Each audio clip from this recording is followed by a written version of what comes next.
Oke, baik, selamat siang semuanya. Siang. Terima kasih sudah hadir untuk mata kuliah asesmen pembelajaran matematika. Ini adalah pertemuan pertama kita ya untuk semester ini. Nah, sebelum kita memulai perkuliahan kita minta teman kita Vicky untuk memimpin kita dalam doa. Oke, silakan Vicky. Baik, sebelumnya saya mengundang teman-teman untuk berdiri. Oke.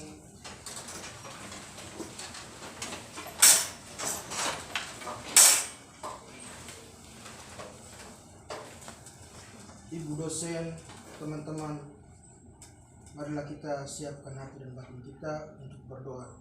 Dan perkenankanlah saya memimpin doa sesuai dengan ajaran saya, yaitu Katolik. Berdoa mulai. Dalam nama Bapa dan Putra dan Roh Kudus. Amin.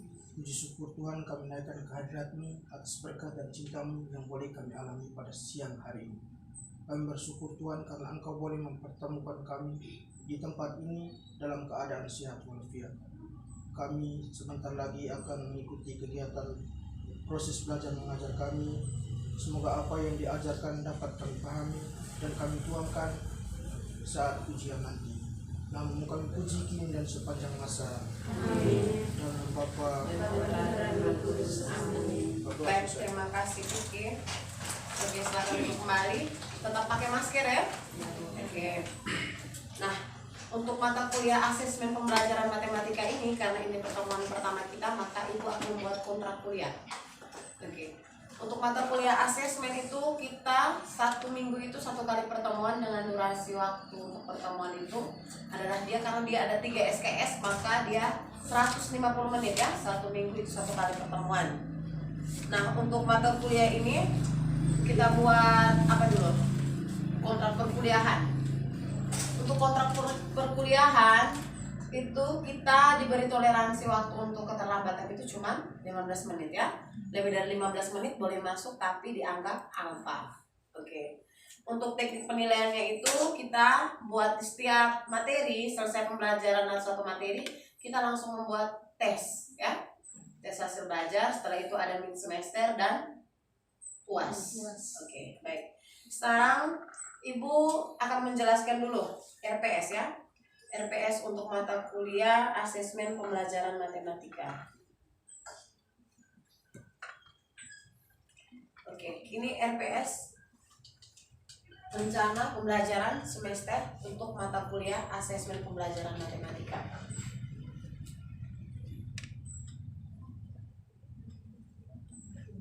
Jadi di sini capaian pembelajaran untuk mata kuliah asesmen pembelajaran mata kuliah ini kita bisa lihat sini sama-sama. Yang pertama itu untuk materi yang pertama itu konsep asesmen. Jadi di sini mahasiswa setelah mempelajari materi yang pertama tentang konsep asesmen, mahasiswa itu mampu menjelaskan pengertian, asesmen, evaluasi dan pengukuran di dalam kehidupan sehari-hari. Dia mampu menjelaskan konsep asesmen, pengukuran dan evaluasi, dan yang kedua, mahasiswa itu mampu menerapkan konsep asesmen dan pengukuran dan evaluasi. Ini ada capaian-capaian pembelajarannya di sini. Terus untuk materi yang kedua itu kita belajar tentang asesmen pemahaman konsep matematika.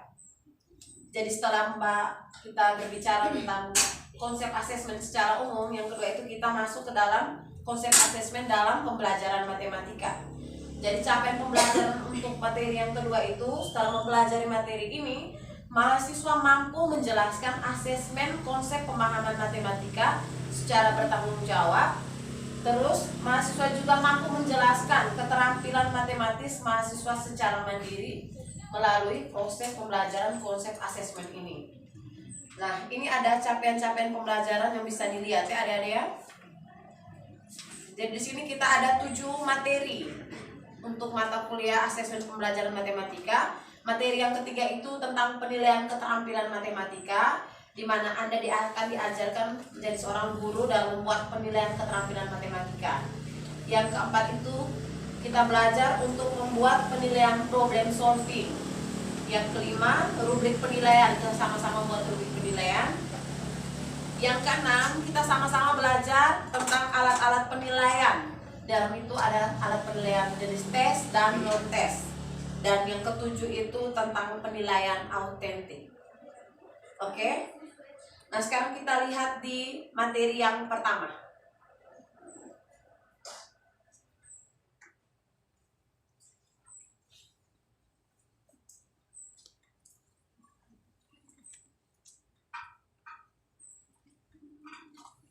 Oke.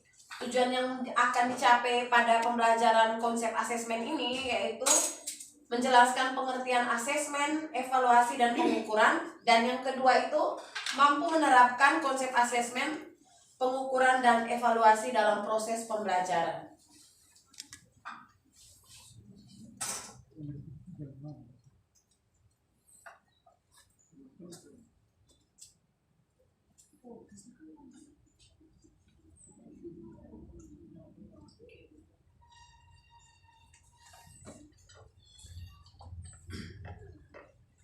Sekarang kita lihat sama-sama di sini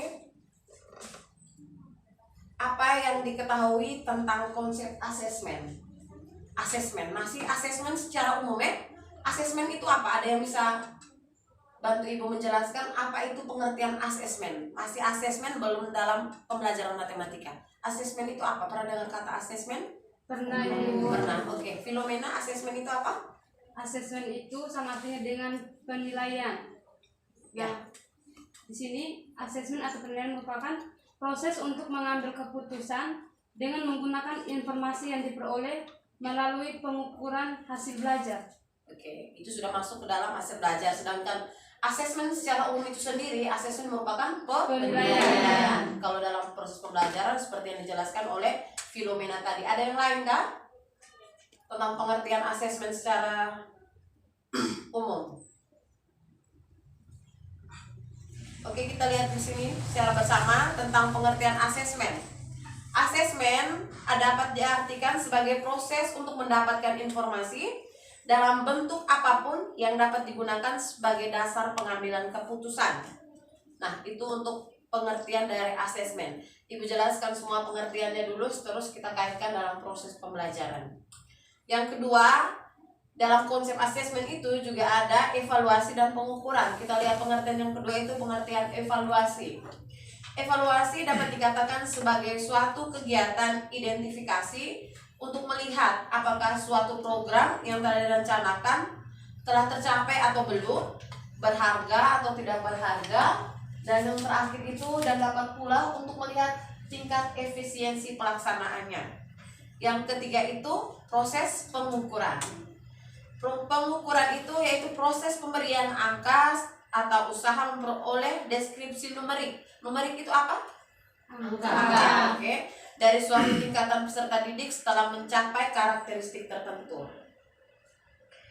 Sekarang kita lihat hubungan ya. Atau Ibu jelaskan dulu pembahasan ini. Pengertian asesmen, evaluasi, dan pengukuran.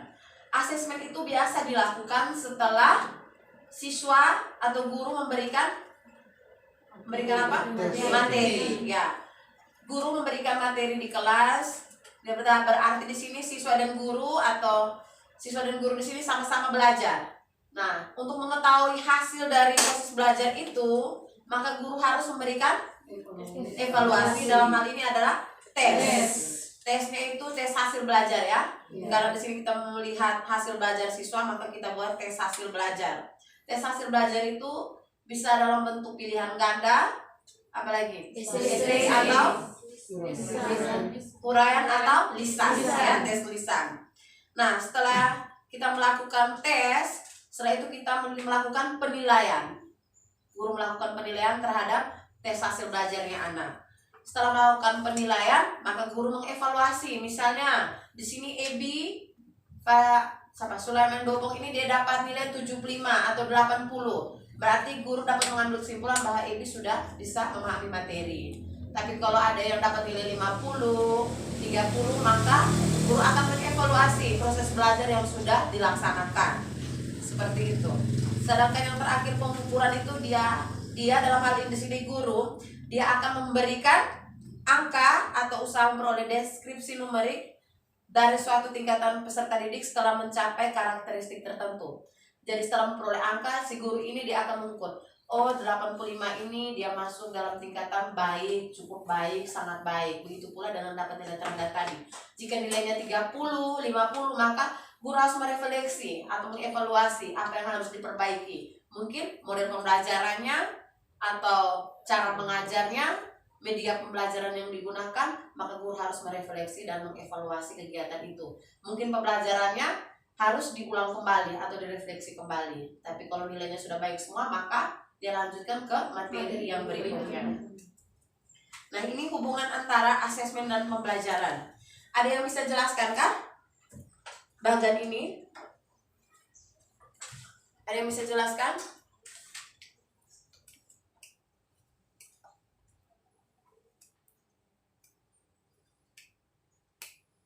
Sunaria Senda, bisa jelaskan bagian ini?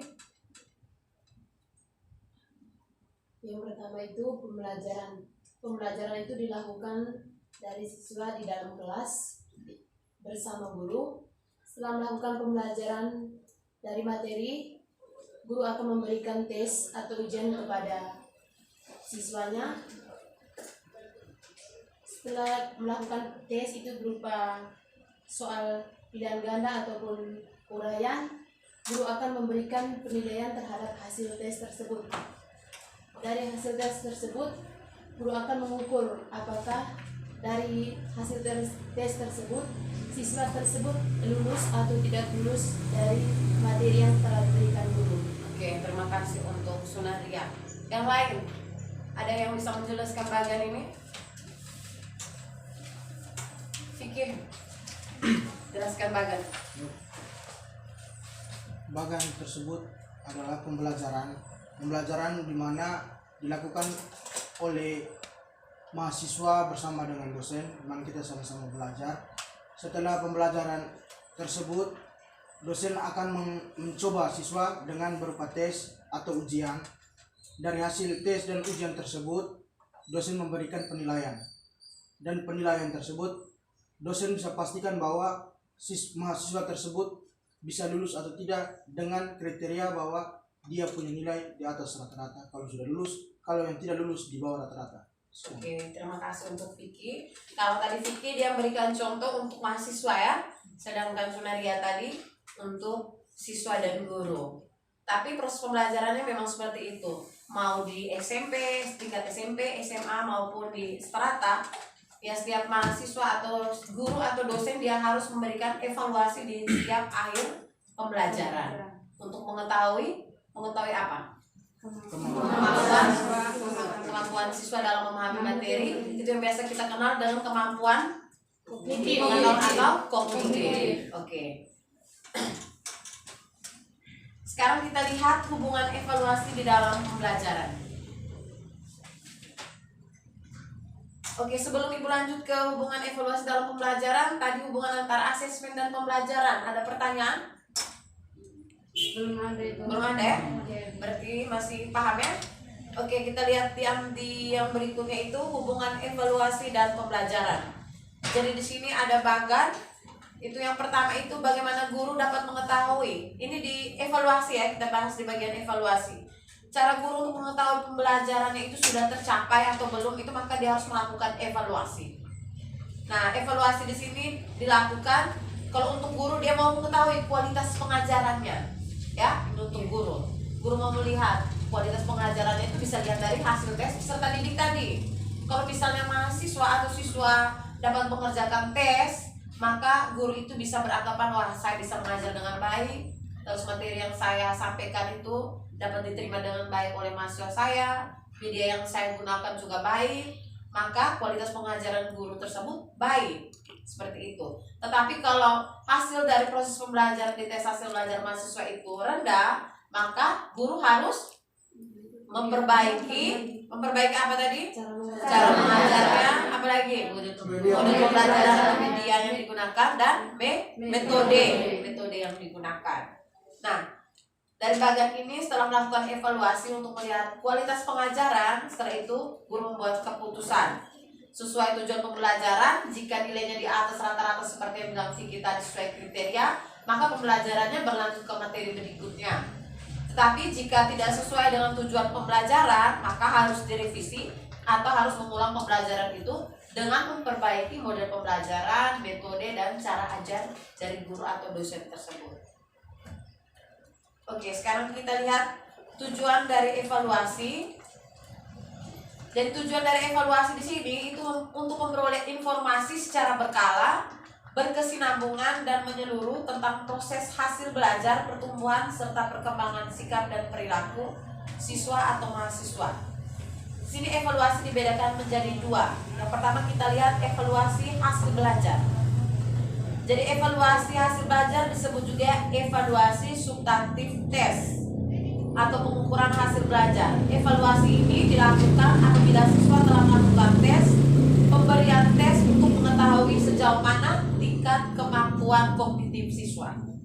Jadi tesnya di sini itu tes adalah cara atau prosedur mengukur dan menilai bentuk pemberian tugas, baik berupa pertanyaan yang harus dijawab atau perintah-perintah yang harus dikerjakan, sehingga dapat dihasilkan nilai yang melambangkan tingkah laku atau prestasi siswa. Nah, untuk yang sampai di sini ada pertanyaan tentang tes? Belum ada? Oke, kita lihat yang berikutnya itu ada dua jenis tes. Ada tes dan non-tes. Nah, ini jenis penilaian, ada tes dan non-tes. Oke. Untuk pengembangan, kalau ini sudah masuk di kalau tes dan non-tes itu kita lihat untuk secara garis besar Anda lihat ada pengembangan instrumen jenis tes dan non-tes. Untuk tes itu sendiri itu seperti tadi ada tes lisan, tes tertulis, tes esai, pilihan ganda itu masuk jenis tes, ya. Atau kita biasa kenal dengan tes hasil belajar. Untuk mengukur tes hasil belajar maka Anda harus memberikan materi yang Anda sudah berikan, Anda buat soal-soal, Anda berikan ke siswa untuk melihat tes hasil belajar atau kemampuan belajar siswa untuk materi yang sudah Anda lewati. Sedangkan non-tes itu untuk apa? Untuk melihat apa? Sikap siswa, ya, sikap dan kepribadian siswa, atau kita kenal dengan penilaian atau aspek afektif. Nah, untuk jenis tes itu ada tes objektif, yaitu benar salah, menjodohkan, dan pilihan ganda. Untuk tes objektif pada bagian jenis pilihan tes. Sedangkan untuk non objektifnya itu bisa, ini masih di tes ya? Masih di tes. Sedangkan non objektif itu untuk isian, jawaban singkat atau uraian. Kalau untuk proses pembelajaran matematika itu lebih efektif kalau kita pakai apa? Uraian atau essay tes ya? Oke. Nah, sedangkan untuk non-tes itu untuk melihat sikap, proyek, produk, unjuk kerja, dan penilaian diri. Itu kalau untuk sikap kita biasa gunakan apa? Angket atau kuesioner ya? Oke. Kalau penilaian jenis non-tes itu biasanya pakai angket, biasanya juga ada yang pakai dokumentasi, observasi, itu masuk dalam penilaian pengembangan instrumen jenis non-tes. Oke, ada pertanyaan kah?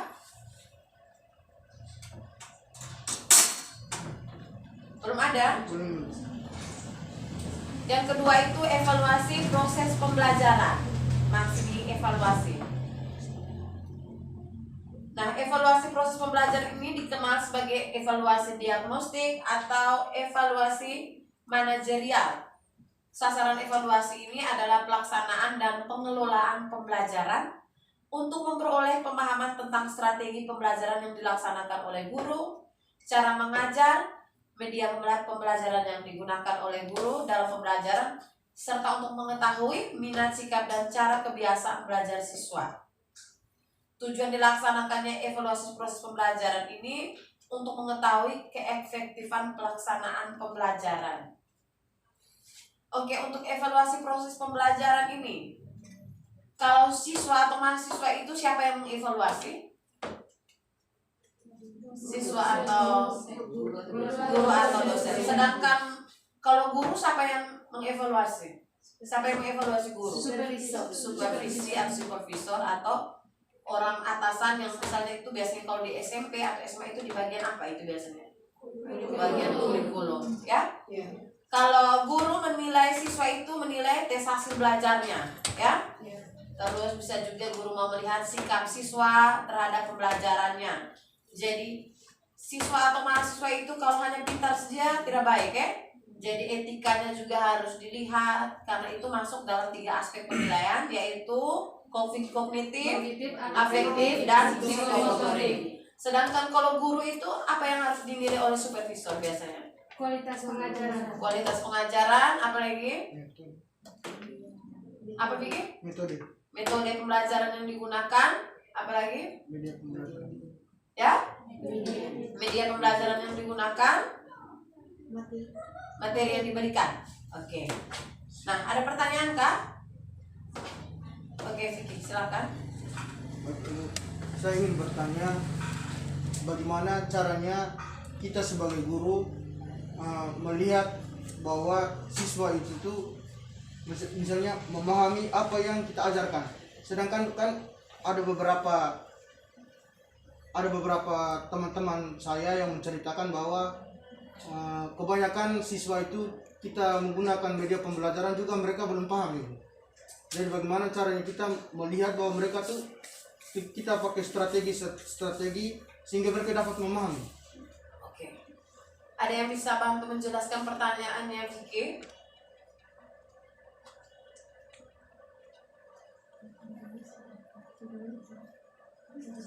Ada yang bisa bantu menjelaskan?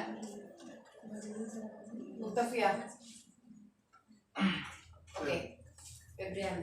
Baik, jadi saya ingin menjawab pertanyaan dari saudara Vicky. Ya. Jadi menurut pendapat saya, bagaimana caranya kita melihat mengukur hasil belajar dari siswa.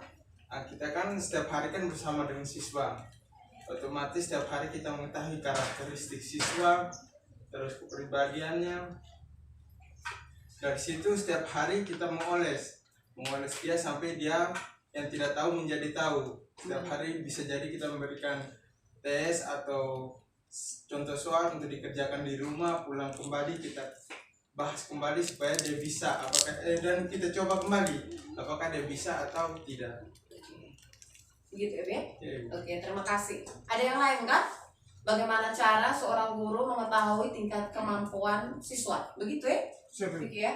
Oke, ada yang bisa bantu Ibu untuk menjelaskan? Filomena? Ya. Baik, dari saya, bagaimana cara guru mengetahui tingkat apakah siswa itu memahami materi yang diberikan? Kalau saya sebagai guru, yang pertama itu ketika kita memberi materi untuk melihat kemampuan kan kita melakukan tes. Nah, di sini tes ini kita bisa melihat hasil kerja mereka. Nah, jika ada beberapa siswa yang mendapatkan nilai yang paling rendah, tentunya kita mendekatkan diri kepada siswa yang memperoleh nilai rendah itu dan kita menanyakan kira-kira apa yang membuat dia tidak bisa mengerjakan soal yang diberikan. Nah, dari situ kita bisa mengetahui kemampuan dia sampai di mana dalam memahami materi yang diberikan. Oke, terima kasih. Oke ya, jadi untuk mengetahui kemampuan siswa, biasanya kalau Anda jadi guru, Ibu pengalaman waktu masuk pertama kali mengajar di kelas. Nah, Anda sebagai guru tuh naluri seorang guru tuh pasti langsung ada. Misalnya dalam adaptasi Ibu dengan kalian. Biasanya kalau seorang guru dia bisa tahu, oh anak ini kemampuannya baik. Itu diketahui dari apa? Misalnya interaksi si guru dengan si anak ini. Setiap kali guru memberikan pertanyaan, oh anak ini bisa menjawab. Terus walaupun dia bisa menjawab, kadang kita tidak tahu ya, kadang dia ini benar tidak dia yang menjawab karena memang dia tahu atau memang sengaja dia memberikan jawaban. Nah, tapi seorang guru pasti tahu, anak ini bisa, anak ini tidak terlalu mampu, anak ini tidak mampu. Nah, bisa juga seperti yang Ebi bilang, melakukan pendekatan. Dan kita melihat setiap hari siswa, maka kita tahu siswa ini bagaimana dia punya karakter, melalui karakter dia punya, misalnya kita lihat aspek pengetahuan, sikapnya dia terhadap pembelajaran, itu bisa kita ketahui. Nah, yang seperti yang dijelaskan oleh Filomena itu juga benar. Nah, setelah kita memberikan materi, maka kita memberikan tes untuk mengetahui hasil belajar. Nah, bisa juga kalau misalnya seperti yang Vicky bilang tadi, walaupun sudah diberikan media pembelajaran juga, model pembelajaran, tapi hasilnya tetap sama, maka itu yang terakhir, maka kita harus melakukan pendekatan. Kita panggil siswanya, kita diskusi atau kita wawancara secara tertutup, mungkin dia ada masalah dalam keluarganya, maka kita harus melakukan pendekatan itu secara pelan-pelan sampai dia mau memperbaiki kebiasaannya seperti itu. Tapi kalau tidak bisa, maka guru harus merubah inovasi pembelajaran. Mungkin di kelas mungkin dia malas, maka kita keluar kelas, outdoor, kita belajar di luar, kita melihat sejauh mana dia punya kemampuan. Mungkin dia suka di luar kelas, karena pribadi setiap anak itu berbeda-beda ya. Jadi kita sebagai guru harus bisa ikut alurnya siswa seperti itu. Ada pertanyaan lagi Kak?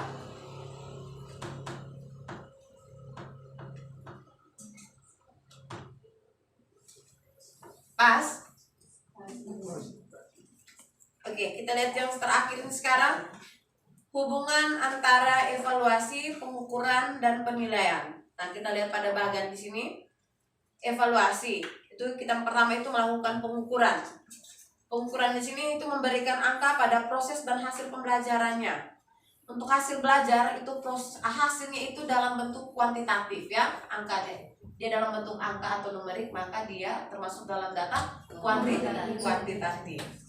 Dan itu belum bermakna. Sedangkan alat ukur yang digunakan untuk evaluasi itu ada alat ukur jenis tes dan non tes. Tergantung kita mau evaluasi apa. Evaluasi hasil belajar kita pakai tes. Nah, kalau kita melihat evaluasi untuk sikap siswa atau mahasiswa, maka kita pakai non tes. Yang ketiga itu kriteria. Kriteria itu pembanding untuk menetapkan kualitas, bisa ditetapkan sebelum dan sesudah kita melakukan pengukuran. Jadi ada kriteria untuk melakukan pengukuran. Seperti yang tadi dijelaskan Vicky, kalau dia masuk kriteria baik, maka proses pembelajaran bisa lanjutkan. Tapi kalau nilainya di bawah kriteria, maka kita harus merevisi atau mengulang kembali proses pembelajaran. Yang terakhir itu penilaian, yaitu kualitas sebagai hasil pembanding hasil pengukuran dengan kriteria tertentu. Ini kita menentukan dia lulus atau tidak lulus. Oke, untuk materi tentang konsep asesmen, ada pertanyaan? Atau ada yang belum dipahami tentang perbedaan jenis tes dan non tes?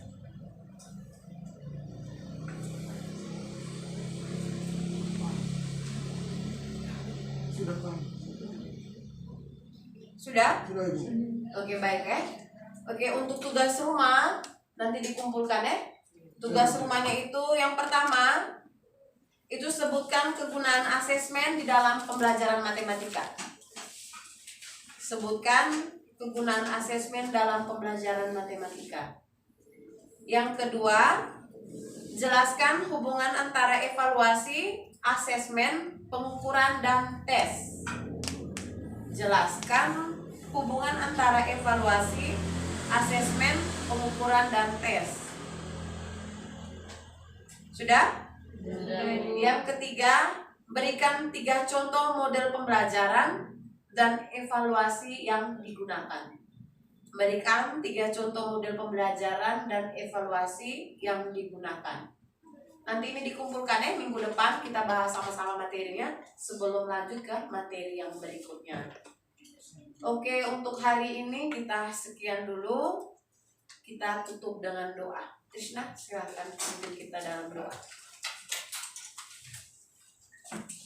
Bahwa kita siapkan hati dan batin kita untuk berdoa. Izinkan saya memimpinnya secara Katolik. Memang Katolik bisa menyelesaikan. Dalam nama Bapa dan Putra dan Roh Kudus. Amin. Allah Bapa di dalam surga, puji dan syukur kami haturkan kehadiratmu karena atas berkat cintamu kami dapat berkumpul di tempat ini dan mengikuti kegiatan perkuliahan kami pada hari ini. Sekarang kami mau pulang dan meninggalkan dalam perjalanan pulang agar kami tiba di rumah kami masing-masing dengan selamat. Namamu selalu kami puji kini dan sepanjang masa. Amin. Dalam nama Bapa dan Putra dan Roh Kudus. Amin. Oke, baik, perkuliahan kita selesai. Selamat siang, terima kasih. Siang Siang, Ibu.